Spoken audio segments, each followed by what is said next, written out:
Hello friends, welcome to Vedang academy. Indian polity के हमारा तीसरा लेक्चर है, जिसमें हम भारत का जो संवैधानिक विकास है उसके बारे में कंप्लीट डिस्कशन कर रहे हैं। तो आज के उसी क्रम में हम डिस्कस करेंगे चार्टर एक्ट 1793 को।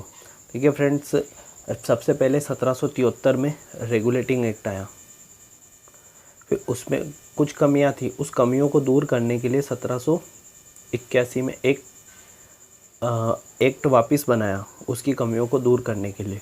फिर अगेन 1784 में एक एक्ट जिसे पिट्स इंडिया एक्ट कहा गया, फिर से वो बनाया इसकी कमियों को दूर करने के लिए। और इसी के क्रम में चार्टर एक्ट 1793 लाया गया। तो इसकी क्या क्या खास बातें थी और एग्ज़ाम के पॉइंट से क्या क्या इसमें हमारे लिए इम्पोर्टेंट रहेगा, वो सब कुछ हम इसमें कवर करेंगे। तो फ्रेंड्स बने रहें हमारे साथ। अगर आप चैनल पर नए हैं तो प्लीज़ चैनल को सब्सक्राइब ज़रूर कीजिए। तो सबसे पहले हम खास बात देखते हैं इसकी। तो जो 1793 था, ये एक्ट जब पारित किया गया तो ये एक्ट लॉर्ड कॉर्नवालिस के कार्यकाल के अंतिम दिनों में पारित किया गया। तो ये लॉर्ड कॉर्नवालिस हैं जो बंगाल के गवर्नर जनरल थे। 1773 में पारित हुए रेगुलेटिंग एक्ट 1784 है यहाँ पर। 1784 में पिट्स इंडिया एक्ट में सुधार कर 1793 में चार्टर एक्ट को पारित किया गया। इस एक्ट को ईस्ट इंडिया कंपनी एक्ट 1793 के नाम से जाना जाता है।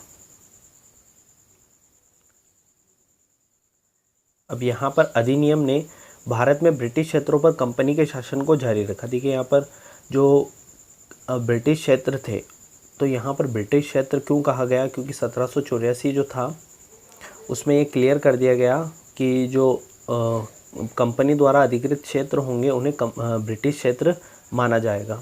तो इसीलिए इस क्षेत्र भारत में जितने भी क्षेत्र थे धीरे धीरे विस्तार होने लगा था। तो इन क्षेत्रों को क्या कहा जाने लगा, ब्रिटिश अधिकृत क्षेत्र कहा जाने लगा।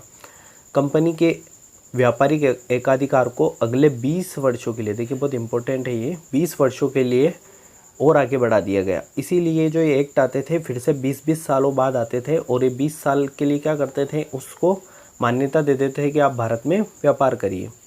जब उस समय ब्रिटेन की कंपनी के भारत में व्यापारिक एकाधिकार को समाप्त करने के लिए आवाज़ें उठने लगी थी। तो यहाँ पर क्या था फ्रेंड्स की जो कंपनी थी, ये पर्टिकुलर कंपनी है, सिर्फ भारत जैसे बड़े भूभाग पर ये अकेली कंपनी व्यापार करती थी, इसलिए इस कंपनी को बहुत ज़्यादा प्रॉफिट होता था। तो दूसरी कंपनीज़ जो थी इस चीज़ का विरोध करती थी, क्योंकि उनको भी भारत में व्यापार करने की अनुमति चाहिए थी, लेकिन जो वहाँ की जो संसद थी उन्होंने उसको अभी मंजूरी नहीं दी थी। तो केवल और केवल पूरे भारत पर इस कंपनी का आधिपत्य था, इसीलिए इसमें जो था विरोध हो रहा था। तो आगे चलकर इसको समाप्त किया जाएगा, लेकिन वो अगले एक्ट में हम पढ़ेंगे। इस एक्ट से साफ कर दिया गया कि कंपनी के सभी राजनीतिक कार्य स्वतंत्र नहीं है। देखिए यहाँ पर राजनीतिक कार्यों को पूरी तरह से अपने कब्जे में लेने की बात होने लगी। ब्रिटिश सरकार की ओर से कंपनी केवल क्राउन के प्रतिनिधि के रूप में कार्य कर रही थी। तो ये जो ताज का शासन था उसके लिए ये कार्य कर रही थी, ऐसा उन्होंने बता दिया इस एक्ट के माध्यम से। कुछ और इम्पोर्टेंट फैक्ट है, इसको हम समझते हैं। देखिए कंपनी भारत में जितने भी व्यापार करने के लिए व्यक्ति और कंपनी के कर्मचारियों को आते थे, उन्हें एक लाइसेंस जारी किया जाता था, जिसे क्या कहा गया, विशेषाधिकार या देश व्यापार के नाम से जाना जाता था। सर्वोच्च न्यायालय के अधिकार क्षेत्र को और बढ़ा दिया गया। देखिए क्यों बढ़ाया यहाँ पर, क्योंकि आपको पिछले एक्ट में पढ़ा हो आपने, तो यहाँ पर क्या था, मुंबई मद्रास को बंगाल के अंडर में कर दिया गया। तो अब यहाँ हाई कोर्ट तो सिर्फ यहाँ पर बंगाल में है, तो इन्हीं क्षेत्र को जो इसको उच्चतम न्यायालय है इसका दायरा बढ़ाकर देखिए मुंबई मद्रास तक कर दिया गया।